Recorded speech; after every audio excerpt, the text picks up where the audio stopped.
Welcome to the Emerson Polling Report. I'm Lauren Granada with Emerson Polling Director and Professor Spencer Kimball. Hi, Lauren. Hello, Spencer.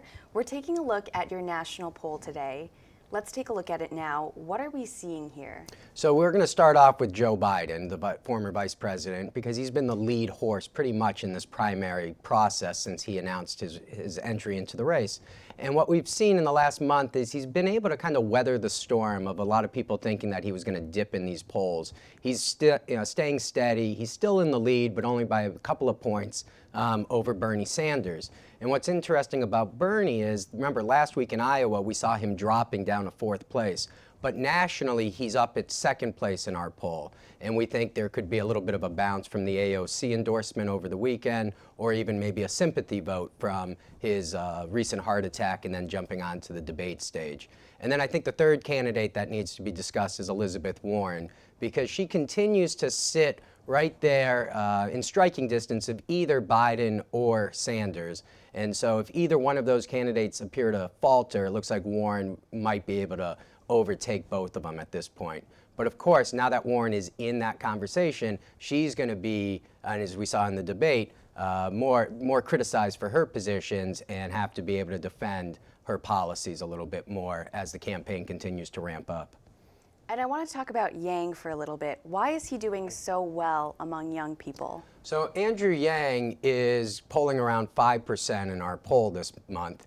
And really what's pushing Yang's vote is the youth vote, as you said, the 18 to 29-year-olds. In fact, he's actually pulling a vote away from Bernie Sanders because that's Bernie's strongest group. He gets about 45% of that vote. Andrew Yang is taking about 15, 18% of that vote.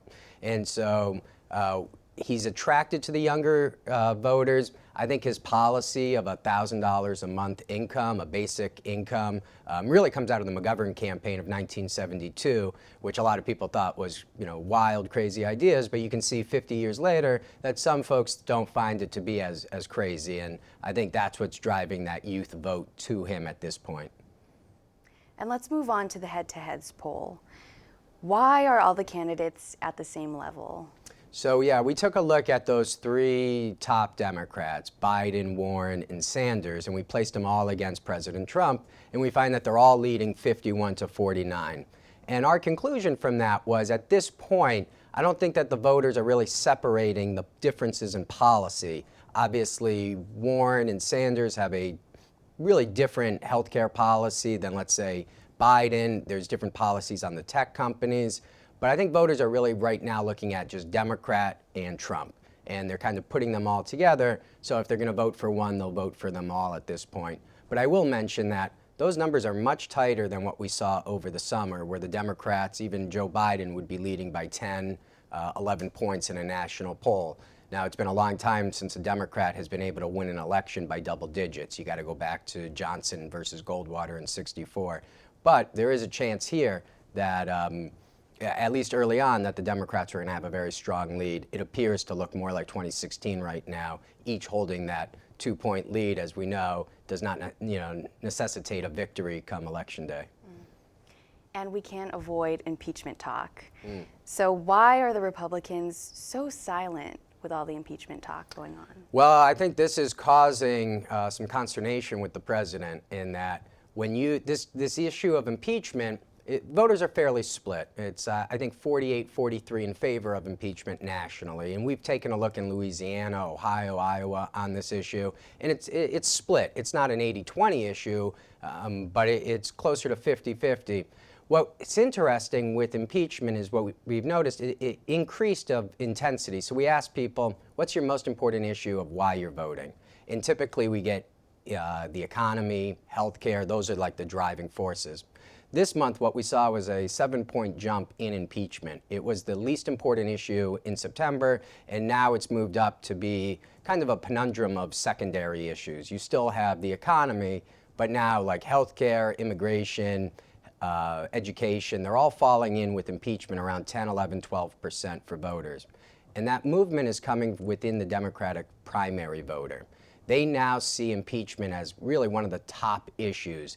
And what they've shifted away from is health care. So that movement from 3 to 10 is really within the Democratic base. And if you noticed within this last week, like Joe Biden has come out much more in favor of impeachment because that's where the Democratic primary voter is.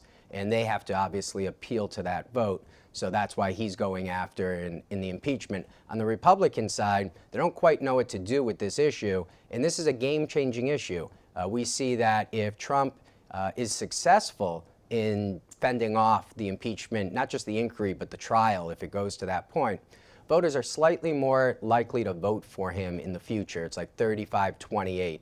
So there's a little gamble on the Democratic side because if they put him up for impeachment and fail, they might get a little backlash from the vote. But I think if they don't do something, they might see the writing on the wall for 2020 already. So they're looking for that game changer. And you mentioned Joe Biden. Can we talk about his son for a little bit? Sure. So this is all about muddying the waters for candidates. And if you recall back historically, like Jimmy Carter had his brother Billy, Bill Clinton had his brother. And sometimes these brothers do things that aren't so good. In this case, it's Joe Biden's son. And just being mixed up in some of these foreign affairs and issues makes it a concern for the Democrats and for Joe Biden that it could end up being a sticking point and hurt the candidacy. And Clinton came out with some accusations this weekend. Why is she accusing Gabbard of being groomed by the Russians? So Clinton, I think, is still feeling some sour grapes after the 2016 election. Jill Stein has been at state dinners in Russia, so there's certainly raises an eyebrow when you see that happening. I'm not sure what the actual angst against Tulsi Gabbard is, though I know a lot of her policies are more conservative. She has shifted during this primary election to become more liberal.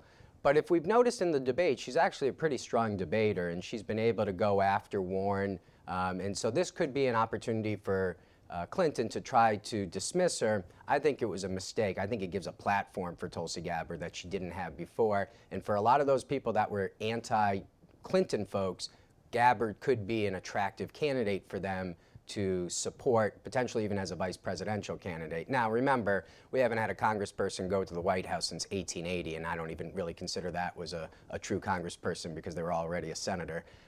So being in Congress isn't really the right stepping stone, but now that she has that stage, she's going to be able to communicate to lots more people, and that is going to probably throw the Democrats a little bit off message in these next couple of weeks.